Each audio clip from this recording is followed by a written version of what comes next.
আসসালামু আলাইকুম এভরিওয়ান, আশা করছি আপনারা সবাই অনেক ভালো আছেন। আলহামদুলিল্লাহ আমিও বেশ ভালো আছি। অনেকদিন পর নিজ গ্রাম গাজীপুর থেকে একটি ভিডিও আপলোড করছি, আশা করছি সবার অনেক ভালো লাগবে। আমাদের এখানে কিন্তু সকালে কুয়াশা দেখা দেয়, সকালে কুয়াশা পড়লেও দুপুরে প্রচন্ড গরম থাকে, যার কারণে মনে হয় শীত আসবে আসবে বলেও আর আসছে না। সুন্দর সকালটা উপভোগ করার জন্য আমি আর আমার ভাবি বের হয়ে গিয়েছিলাম সামনের রাস্তায় একটু হাঁটার জন্য। যেহেতু রাস্তা ছিল প্রায় একদমই ফাঁকা, তাই আমরা হাঁটতে হাঁটতে অনেকটা পথ গিয়েছিলাম।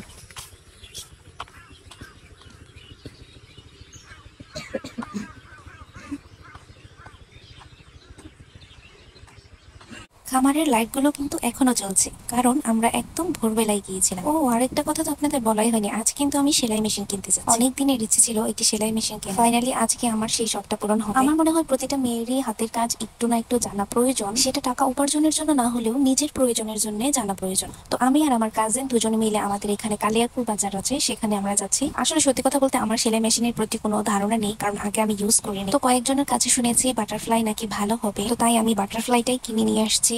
এই তো আমার কেনাকাটা সব কমপ্লিট, আমি অটোতে বসে আছি বাসায় যাওয়ার জন্য। মেশিনের ফুল ডিটেলস আমি আরেকটি ভিডিওতে দেখাবো, যা যা আমি কিনেছি এবং সাথে যা যা ছিল। আমি কিন্তু সেলাই মেশিন চালানোর জন্য একদম এক্সপার্ট না, আমি কেবল শিখছি। তো বেশ কথা বলতে বলতে আমরা একদম বাসায় চলে এসেছি। আপাতত সেলাই মেশিন আমার দাদির রুমে রাখা হয়েছে।